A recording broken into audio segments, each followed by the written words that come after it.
자, 반갑습니다. 유통관리사 2급 유통정보 진행하도록 하겠습니다. 저는 변달수라고 하고요. 자, 이론 강의부터 진행을 합니다. 자, 우리가 내용으로 들어가기 전에 간단하게 2024년까지의 유통정보 출제 분석을 한번 해볼 건데요. 유통정보는 일단 출제 문항이 20문항 정도로 타 과목에 비해서 조금 적습니다만 그래도 얘가 가장 고난이도죠. 우리가 유통관리사 전체 과목 중에서 난이도 조절이 되는 게 보통 이 과목이에요. 자, 일단 출제 패턴 한번 보시면 유통정보의 이해, 정보화 기술 시스템, 그리고 유통정보 관리 활용, 전자상거래, 그리고 유통혁신을 위한 정보자원관리, 그리고 신융합 기술 등 이렇게 출제가 되는데 2023년 대비 2024년에 우리가 출제 기준이 조금 변경이 되면서 반영이 된 상태로 조금 패턴이 바뀌었는데 여러분들은 듣고 그냥 잊어버리시면 됩니다. 앞으로 공부할 게 중요한 거지 어떻게 바뀐 건 중요하지 않지만 그래도 보시면 원래는 지식경영 적지 마세요. 어디다가 중요한 거 아닙니다. 지식경영이란 파트가 별도로 섹션으로 구분되어 있었는데 이게 유통정보의 이해로 들어가면서 조금 중요도가 많이 떨어지게 되었고요. 정보화 기술이나 유통정보의 관리와 활용 이런 것들은 이제 그대로고 전자상거래 같은 경우에는 2023년 대비 2024년에서 상당히 많이 줄어들었어요. 그리고 기존에 이제 바코드라든가 RFID라든가 전통적인 기술들 이런 것들의 출제 빈도는 줄어들었고 앞으로 더 줄어들 예정입니다. 왜냐하면 융합 기술들이 많이 지금 나오고 있어요. 예를 들어 AI라든가 블록체인이라든가 이런 것들 있죠. 드론이라든가 3D 프린팅 이런 것들이 이제 계속 출제가 되어가고 있고 앞으로 더 많은 비중을 차지할 거라 이 부분에서 조금 더 비중이 2024년에 많아졌습니다. 근데 우리가 한 가지 안타까운 것은 여기서 어떤 워낙 지금 신융합 기술이 다원화된 사회다 보니까 워낙 많이 지금 발전하고 있어서 어디서 출제될지 오리무중해요. 그래서 우리는 중간 정도의 이런 맥을 잡는 거 정도 수준에서 볼 수 있고 전체를 다 다루려면 유통정보 책이 100페이지로는 모자라겠죠. 한 1000페이지 있어야 지금 우리 사회에서 활용되는 모든 기술을 담을 수 있겠죠. 하지만 1000페이지 공부할 바에는 우리가 그냥 다른 거 하면 되니까 우리는 요 정도 교재에 지금 실려 있는 거 정도 수준으로 하시되 추가적으로 이제 기출문제라든가 이런 것들을 통해서 보완하는 방식으로 가시는 게 제일 좋다라고 말씀을 드리면서 출제 분석은 뭐 별게 없습니다. 예년 대비 신융합 기술이 많이 늘었고 전자상거래나 기본적인 전통 바코드라든가 RFID 이런 부분들이 줄어가고 있다 정도로 정리하시면 될 것 같고요. 자, 유통정보는 과목 소개를 좀 해드리면 유통정보는 3가지 섹션이에요. 첫 번째는 이제 유통에서 물적 유통, 물류적인 부분에 대한 부분도 좀 나오고요. 얘가 이제 가장 어려운 난이도죠. 전 유통관리사 2급 과목 중에 얘가 보통 제일 어렵게 나올 때가 많습니다. 그래서 평균을 보면 얘가 항상 보통 낮을 때가 많아요. 그래서 어떤 이런 수험생들이 이제 쓰는 용어 같은 걸 보면은 얘가 주로 헬 과목이다. 이런 표현을 많이들 하시죠. 그 이유는 뭐냐면 얘는 물류적인 내용을 기본적으로 알고 있어야 되고요. 그 중에서 이제 물적 유통이죠. 지금 제가 말씀드리는 것 중에 적을 거 하나도 없습니다. 오히려 이런 거 적고 기억하시면 머리에 익기만 껴요. 그러니까 듣고 잊어버리세요. 두 번째는 경영적인 내용, 경영학적인 내용들 껴있고요. 세 번째가 이제 여기서 어렵죠. IT적인 내용, 정보기술적인 내용, 그리고 신기술적인 내용 이런 부분이 출제가 되는데 예를 들어 우리가 자격증으로 보면 유통관리사 2급보다는 물류관리사가 그 난이도 측면에서 조금 더 난이도가 있습니다. 어떻게 하냐면 저는 물류관리사도 있고 유통관리사 2급도 가지고 있어요. 실제로 둘 다 가지고 있고 시험을 봤기 때문에 물류관리사가 조금 더 어려운데 가끔 유통정보 시험 보면 얘보다도 조금 고난이도가 출제될 때가 있어요. 그럼 이거는 물류관리사보다 어려운 이런 물류정보가 출제가 되면 난이도가 굉장히 높다는 거죠. 그래서 이제 이런 게 이제 유통정보에 출제가 되면 고난도라고 좀 평가를 받을 수가 있는 것이고요. 그래서 IT, 정보기술, 얘는 왜 어렵냐면 생소해요. 개념 자체가 생소하고 유체물이 아니죠. 우리가 만질 수 있는 건 유체물이라고 하는데 물적 유통이나 이런 걸 보면 우리가 느낄 수 있고 예를 들어 자동차가 흘러간다거나 이런 것들은 볼 수 있고 느낄 수 있어요. 하지만 정보나 이런 것들은 무채물이기 때문에, 그리고 추상적인 개념이기 때문에 굉장히 생소해요. 그래서 이런 부분에 대한 이해가 어려워서 유통정보가 보통 고난도 헬 과목이라고 부릅니다. 이제 제가 해드려야 될 것은 과목 속에는 이 정도로 이제 좀 약간 겁을 들이는 거죠. 겁을 들이면 될 것 같고, 그럼 우리의 강의의 목표는 무엇이냐? 일단 매년 매 회차마다 2문제 내지 3문제 정도가 2문제 내지 3문제 정도가 유통관리사 2급 교재 어디에서도 볼 수 없는 내용들이 툭툭 튀어나옵니다. 그러니까 불이의 타격 문제죠. 불이타. 불이타 문제가 출제가 되는데 이것을 대비할 수는 없어요. 왜냐면 이것을 대비하려면 이 책을 한 500페이지나 600페이지를 늘려야 돼요. 근데 그러기 어려우니까 이 불이타를 제외하고 나머지 20문항 중에 18문제 또는 17문제를 맞출 수 있게끔, 예를 들어 전체 시험 문제가 이렇게 표준 분포로 보면은 이렇게 출제가 되면 우린 요거를 위해서 공부하려면 이 전체 네모 박스를 그려야 되니까 어렵다는 얘기죠. 그러니까 우린 이렇게 할 수는 없고 선택과 집중이라는 표현 아시죠? 그래서 그 선택과 집중을 위해서 여기에다가 이제 새카맣게 그물질을 할 거예요. 요게 이제 17에서 18문제를 우리가 건져 올릴 수 있게끔 하는 것이고, 여기 밖에서 툭툭 튀어나오는 것들은 기출문제에서나 한번 풀어보시거나 아니면 마음을 비우고 이거는 어떻게 해요? 그냥 내가 아는 게 출제될 수밖에 없도록 기도하는 수밖에 없겠죠. 그래서 우리는 두 개에서 3개 정도로 출제가 되는 불이타 문제를 대비하는 것이 아니라 핵심적으로 반복하고 빈출돼서 출제되는 얘네들을 맞추기 위해서 우리가 강의가 진행이 될 거다라는 겁니다. 우리 자격증시험에서는 100점 맞을 필요 없죠. 그래서 60점만 넘으면 되니까 그거에 집중해서 공부를 한번 해보자고요. 자, 그리고 학습 방향은 이렇습니다. 꼭 지켜주셔야 되는데 기본적으로 강의를 듣고 계시니까 강의를 듣고 한 번 정도 복습을 합니다. 그리고 미리 말씀드리면 전체 책이 100이라고 한다면 제가 강의에서 드리는 건 80 내지 85를 드릴 거예요. 전체 페이지를 샅샅이 다 다루진 않습니다. 그럼 이걸 드리면 여러분들이 이 부분에 대한 복습을 하고 나머지 제가 안 다룬 부분, 예를 들어 뭐 15나 20 정도는 여러분들이 읽어보시고 보완하는 작업을 하셔야 돼요. 그리고 그 다음에 뭘 하느냐? 강의를 통해서 복습을 하면서 1회독이 끝났습니다. 그럼 뭘 해야 되죠? 또다시 기본서로 돌아가지 마시고 우리 특히 유통정보는 기출풀이하면서 불이타를 계속 만져보면서 대응하는 연습이 필요해요. 그래서 바로 기출로 들어갑니다. 우리 신지원 에듀에서 보시면은 기출문제 강의풀이가 다 있습니다. 그래서 그 부분으로 바로 1회도 끝나고 복습 끝나고 아직 잘 준비가 안 됐지만 바로 넘어가는 방식을 추천을 드립니다. 그래서 여기에 너무 이 학습방의 핵심은 뭐냐면 그냥 강의 들으시면 돼. 하지만 여기서 핵심은 매몰되지 마시라. 그러니까 특정한 개념에 꽂혀가지고 그거를 계속 반복적으로 보다 보면 오히려 더 어렵게 들어가져 버려요. 근데 우리는 유통정보의 특징은 뭐냐면 숲을 볼 필요가 없습니다. 숲에서 출제가 안 돼요. 보통 용어의 정의, 개념, 특징 이 3가지에서 보통 출제가 끝나버려요. 그러니까 안에서 들어가서 각 개념별로의 어떤 체계, 연관성 이런 것들을 분석할 필요는 없어요. 출제 패턴을 보시면. 그래서 나무 중심으로 용어의 정의, 그리고 각 개념의 특징, 그리고 유형 이렇게 조각조각만 공부하면 되지 이렇게 연결할 필요는 없기 때문에 한 개념을 이해해보고 안 되면 넘어가시면 돼요. 그렇다고 해서 이제 계속 넘어가고 이렇게 해버리면 공부할 게 없죠. 그러니까 최대한 제가 기본 강의에서 드리는 것 중에 한 70%만 이해가 되고 7, 80% 이해 정도가 됐다. 그럼 바로 기출문제로 넘어가시면 됩니다. 되시겠죠? 네, 이렇게 말씀을 드리면서 이제 수업을 진행하도록 하겠습니다.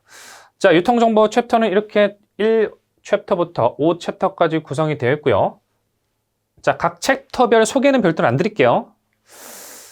자, 유통정보 이해. 자, 테마 1번부터 5번까지 있고요. 일단 테마 4번에 별표 하나 해두시고, 원래 지식경영이라는 것들은 별도로 챕터가 있었어요. 근데 이게 개편이 되면서 이 소제목으로 들어와 버렸거든요. 그렇지만 여전히 중요하게 다뤄야 된다. 그래서 별표 2개 정도 하나 해두시고, 자, 지식관리 시스템 정도도 별표 하나 해두시고, 물론 나머지도 다 중요하고 지금 교재에 실린 것들은 다 중요해요. 이 방대하게 출제되는 범위를 되게 압축적으로 표현한 페이지들이기 때문에 다 중요하지만 그 중에서도 특히 중요한 거 제가 별표 또는 체크 표시하세요 이렇게 말씀을 드릴 테니까 그 부분만 이제 체크하시면 됩니다. 자, 테마 1번으로 들어가죠. 정보의 개념과 정보와 사회, 포인트 1번, 정보와 자료, 지식과의 관계. 여기도 체크 표시 하나 해 두시고 보통 유통정보 1번 문제에 단글로 출제되는 것이고요.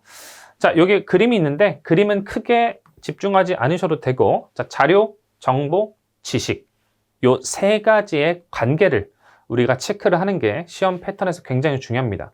그러니까 자료에서 정보로 갈수록 정보에서 지식으로 갈수록 고도화된다는 표현인데 자, 각 개념으로 들어가 보시면 자, 정보의 개념은 자, 정보란 자, 기본적으로 이렇게 자료가 있고 이게 어느 정도 가공 처리가 된다면 정보로 바뀌는 거예요. 그러니까 자료가 원재료들이죠. 우리가 요리를 한다고 생각을 해보면 뭐 당근, 뭐 흙 묻은 당근이 있고 흙 묻은 감자가 있고 뭐 다듬지 않은 부추가 있어요. 그럼 그것은 흙을 털고 감자의 흙을 털고 부추의 양 끝단을 잘라가지고 요리에 적합하게 만들어 놓은 게 정보라고 보시면 되고 그걸 바탕으로 이제 요리를 하는 게 지식이라고 보시면 돼요. 자, 정보란 관찰이나 측정을 통해 수집된 자료가 제일 낮은 단계의 상태인 거죠. 실제 자료를 정보로 만드는 거죠. 문제 해결에 도움이 될 수 있도록 자, 해석하고 정리 밑줄 해석하고 정리한 것을 뜻한다. 자, 일반적으로 정보는 이전에 수입한 데이터를 재가공한 특성을 갖고 있다. 즉 자료가 데이터 또는 데이터니까 이 자료를 해석하고 정리, 즉 재가공했으면 정보가 된다는 거고 자료가 가공되면 정보가 된다라는 거. 자, 정보의 효용입니다. 정보는 시간 효용, 장소 효용, 소유 효용, 형태 효용. 아주 과거에는 자주 출제되는데 요새 최근 3개년 동안은 출제된 바가 없습니다만 그래도 공부를 하셔야 되겠죠.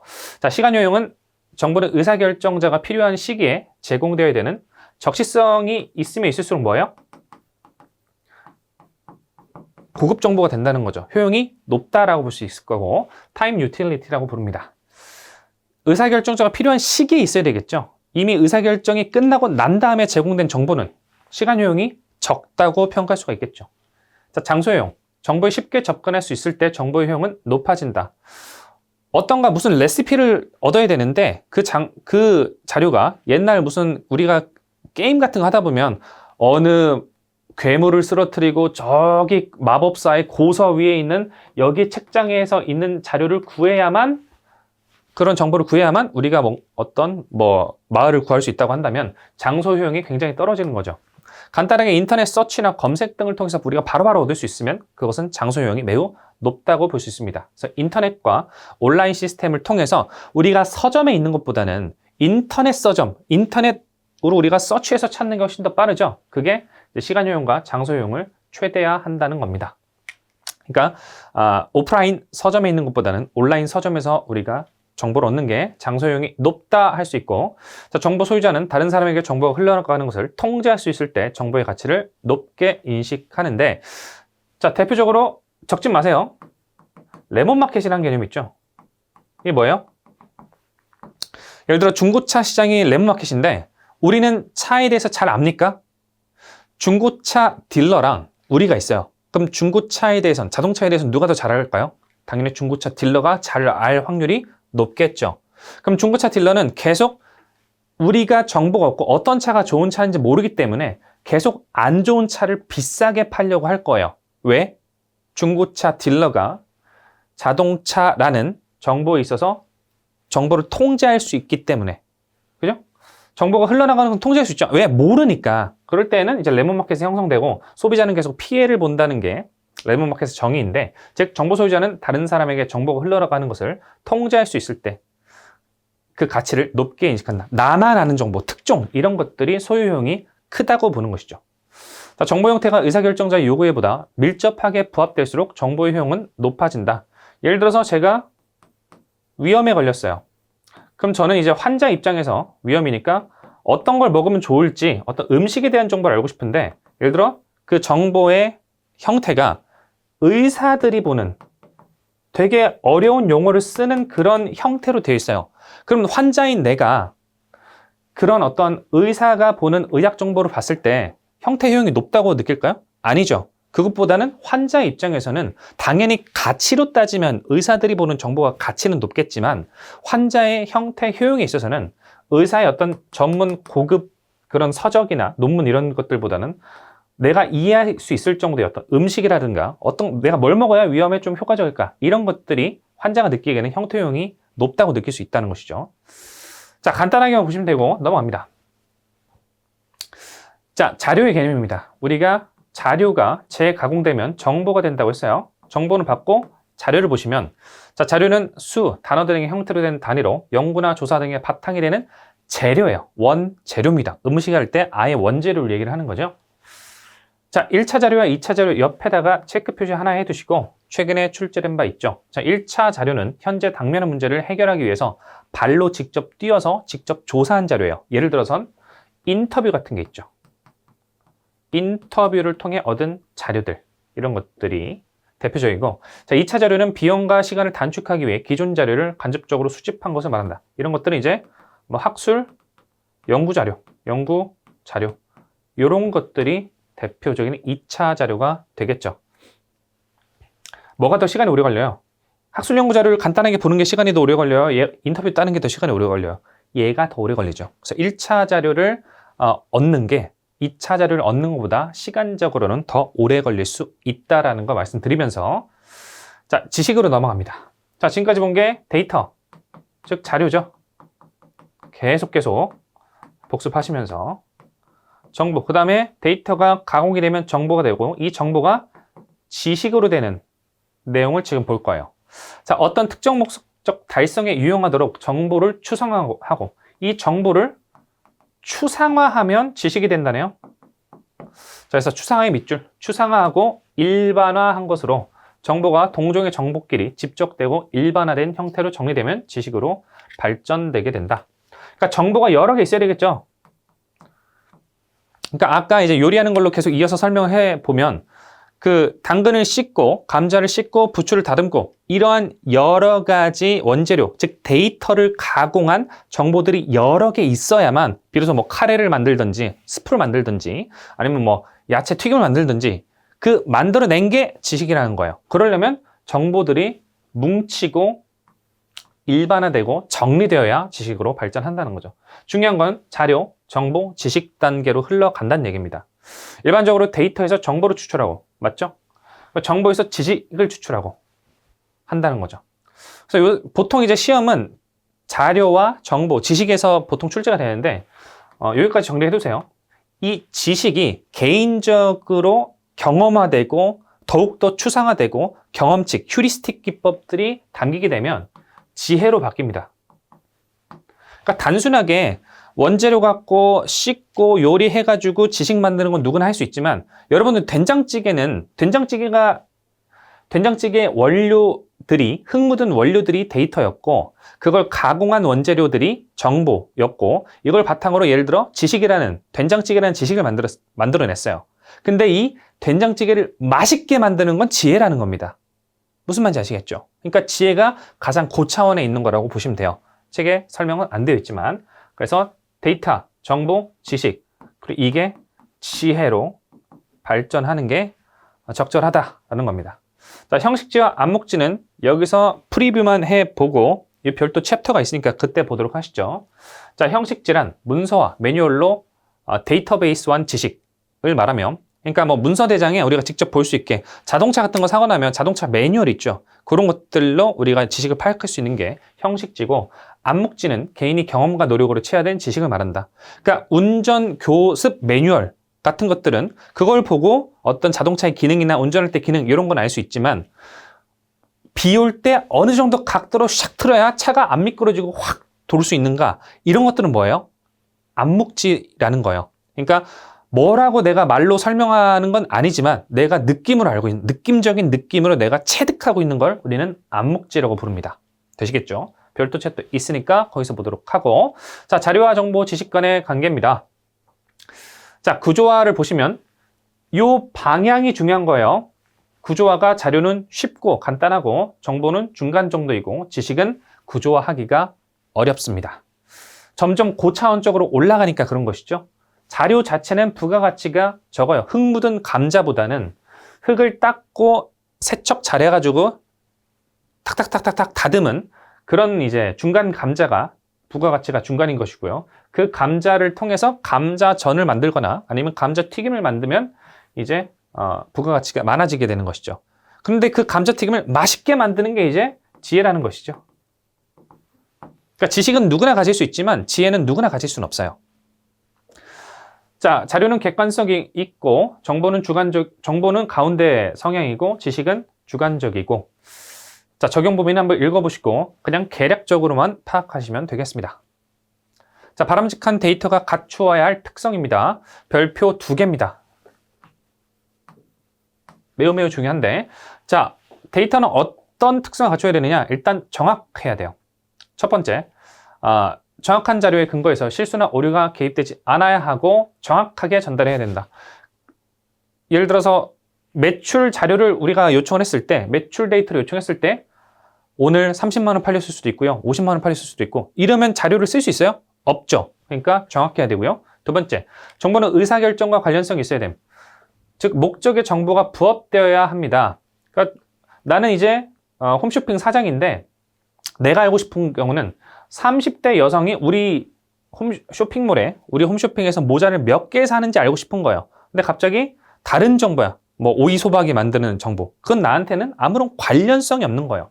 그러니까 바람직한 데이터는 관련성이 있어야 되고요. 내 의사결정과 관련해서. 자, 3번. 정보 산출 비용이 적정해야 돼요. 그 정보 자체가 1,000원짜리인데 이걸 구하기 위해서 10만 원을 써야 돼. 그러면 경제성이 없다고 보고요. 그 정보는 useless, 무가치한 거죠. 3번, 신뢰성. 신뢰성은 원천자료 수집 방법과 관련이 있는 것으로 가짜 뉴스, 찌라시, 믿을 수 있어요? 어디서 예를 들어 KBS, MBC 이런 공영방송에서 나온 자료예요. 어때요? 그래도 신뢰성이 있죠. 근데 예를 들어 뭐 무슨 제가 이름이 달수니까 달수TV 유튜브에서 나온 정보예요. 믿을만 안 해요. 이명웅, 뭐 장윤정이랑 비밀 결혼 이런 거 유튜브에 막 대문짝 맞게 박힌 거면 가짜 뉴스잖아요. 그런 것들은 신뢰성이 없다. 원천이 불분명하다. 이런 것들은 신뢰성이 없다고 평가를 한다. 자, 완전성. 정보는 그 내용에 필요한 것이 충분히 내포되어 있어야 합니다. 완전성은 문제 해결에 필요한 정보가 완비된 정도를 의미하는 것으로. 예를 들어 내가 된장찌개 만드는 레시피, 즉 그런 자료를 내가 받고 싶어. 근데 된장찌개는 감자가 필요하다. 감자가 필요한 건 맞지. 하지만 다른 것도 뭐 필요해? 그런 걸 모르죠. 그러니까 완전성이 없다는 거죠. 그런 경우에는. 자, 단순성. 정보는 가급적 복잡하지 않고 단순해야 하고 정보가 지나치게 복잡하면 불필요해요. 그러니까 그 주요 컨설팅 펌인 뭐 3일 회계법인이라든가 아니면 뭐 골드만삭스 이런 컨설팅 보고서 보면 누구나 이해할 수 있게 쉽게 써져 있고 되게 간결하고 요약되게 써 있어요. 근데 일 잘 못하거나 그런 사람들의 보고서 특징이 뭐예요? 중원 부원 떠들어. 보고서가 100장이라도 뽑아낼 게 없어요. 그러니까 단순, 간결, 명확한 자료가 가치 있는 자료라고 볼 수 있죠. 자, 적시성. 적절한 시기에, 필요한 시기에 제공돼야 한다는 게 적시성입니다. 그래서 각 특성과 각 특성을 설명하는 내용을 매칭시킬 수 있게끔 준비해 두시고요. 자, 두 번째, 정보화 사회입니다. 자, 정보혁명의 특징이에요. 디지털과 인터넷이 보급됐기 때문에 정보혁명이 일어나고 있고요. IT 기술의 발달, 그리고 지식기반 경제의 등장, 빅데이터 이렇게 4가지 특징이 있습니다. 어려운 내용은 아니니까 여러분들이 한번 살펴보시고 자, 중요한 건 이제 산업혁명인데 이 중에서 4차 산업혁명이 시험에 특히 잘 나옵니다. 자, 1차 산업혁명, 2차 산업혁명, 3차 산업혁명 시기에 따라 이렇게 구분하는 거 그리고 이제 과거에는 뭐 1차 산업혁명 때 노동에서 분업이 이루어지기 시작했고 전문성이 강조 그리고 2차 산업혁명은 뭐 미국과 독일 중심으로 기술 혁신 3차 산업혁명은 뭐 컴퓨터 인터넷의 발명으로 촉진이 일어난 정보혁명 간결하게만 읽어보시고요. 컴퓨터와 같이 전자기기 활용을 통해 업무 프로세스 개선을 달성하였습니다. 자, 중요한 건 4차 산업혁명이에요. 별표 하나 해 두시고요. 자, 4차 산업혁명이 이제 중요하고 시험에 출제가 되죠. 자, 2016년 세계경제포럼에서 화두로 등장하였으며 인공지능, 사물인터넷, 자, AI죠. AI, IoT. 이 각각 챕터로 있으니까 그때 가서 자세히 보도록 하고 빅데이터, 모바일 등 첨단 정보 통신기술이 경제, 사회 전반에 융합되고 우리 사회에 융착되면서 혁신적인 변화가 나타나는 차세대 산업혁명이다. 그래서 모바일 인터넷. 이미 스마트폰이 이제 발명된 지 10년이 훨씬 지났죠. 근데 우리 사회에 완전 밀착됐잖아요. 그죠? 자, 클라우드 기술, 빅데이터, 사물인터넷, 인공지능, 옴니채널 등이 주요 변화 동인으로 꼽힌다. 자, 그 다음에 초연결과 초지능을 특징으로 하기 때문에 기존 산업혁명에 비해 더 넓은 스코프와 더 빠른 속도, 크게 영향을 미치고 있죠.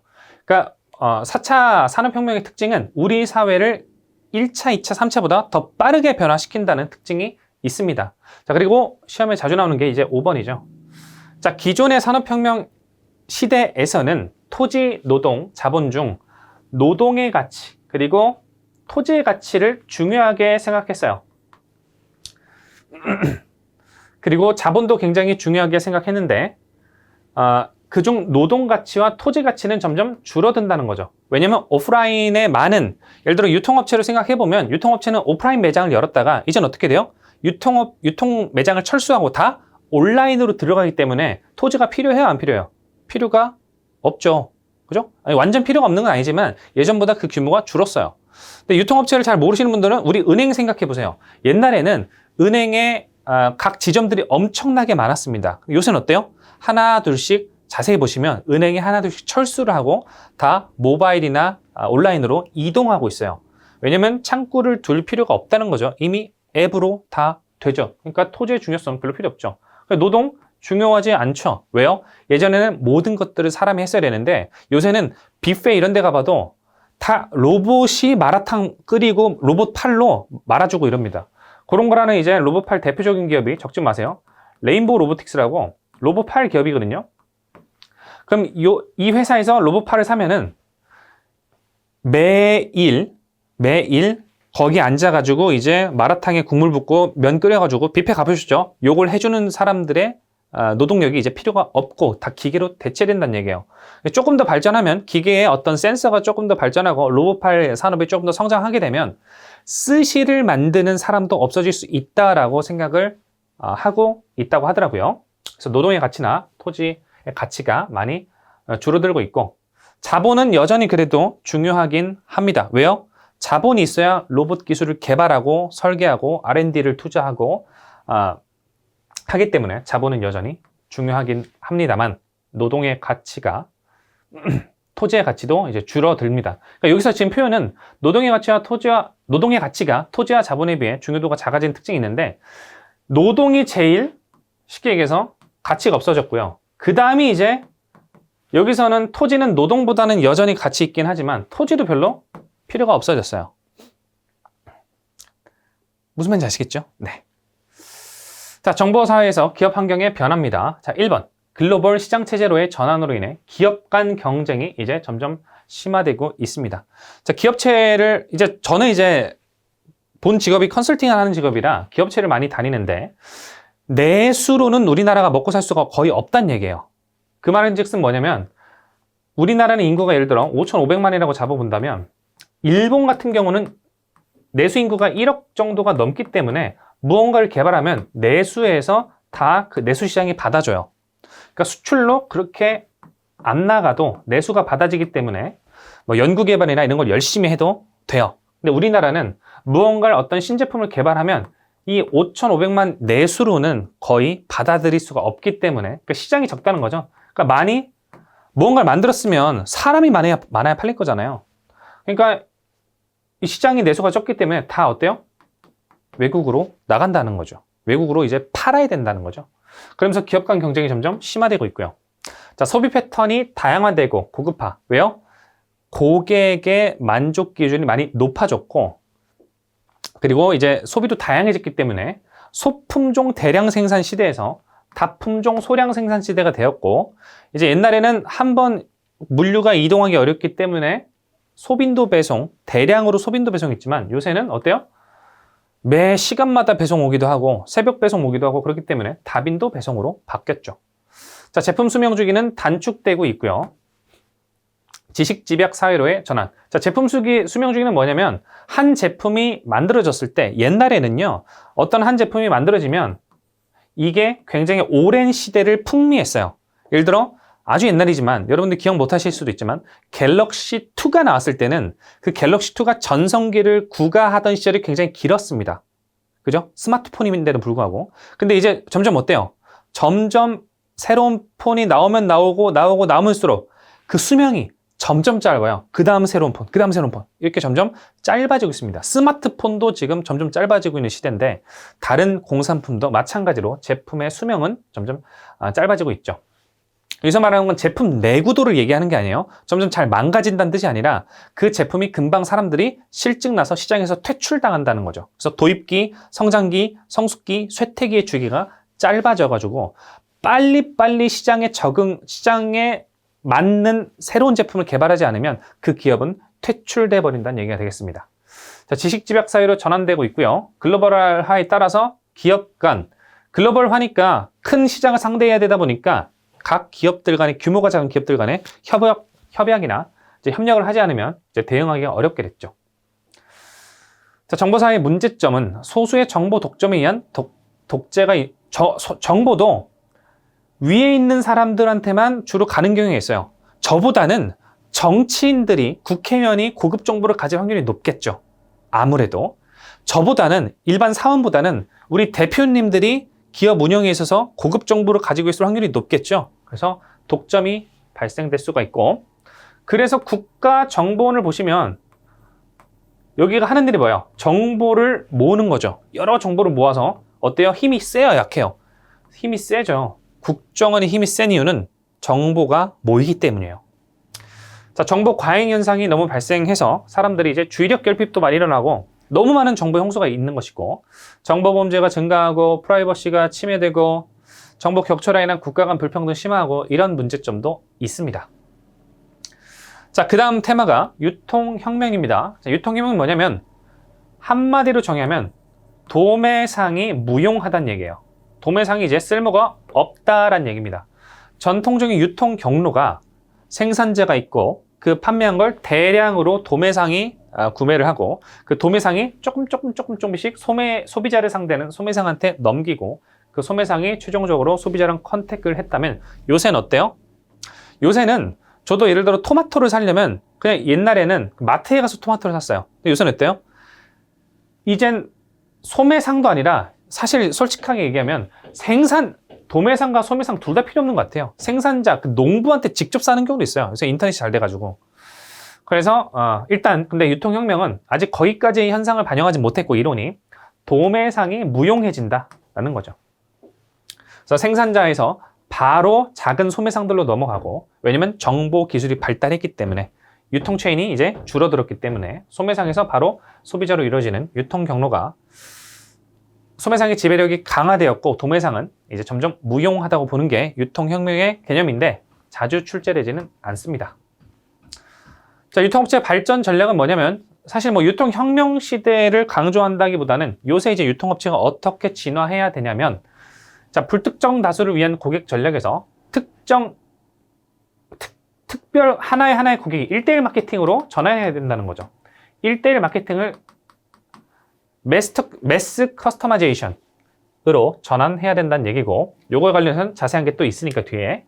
자, 비용 중심 운영 전략에서, 비용을 낮추는 운영 전략에서 리드 타임을 좀 축소시켜가지고 빠른 배송, 빠른 생산, 빠른 배송에서 고객 서비스를 높이는 그런 시간 중심의 운영 전략으로 전환하고 있고, 개별 기업 중심 경영 체제에서 통합 공급 체인, 어떤 서플라이 체인 매니지먼트죠. SCM 체제로 전환을 하지 않으면 살아남을 수가 없죠. 나만 잘하면 된다 체제에서 나와 유통망들이 다 잘해줘야 우리 고객한테 적시 배송 같은 것들을 서비스를 제공할 수 있다라는 게 통합 공급 체인의 얘기죠. 유통업의 기본 개념을 제품 유통 위주에서 정보 유통 위주로 전환해야 되고요. 신제품 개발 위주에서 정보 시스템 및 네트워크 위주 전략으로 전환해야 되고요. 자, 그 다음에 디지털 경제에서 유통업 패러다임 변화입니다. 디지털 경제 개념 한번 읽어보시고, 자, 중요한 건 여기죠. 디지털 경제와 유통업 패러다임의 변화입니다. 자, 여기서부터는 잠깐 끊었다가 이어서 진행하도록 하겠습니다.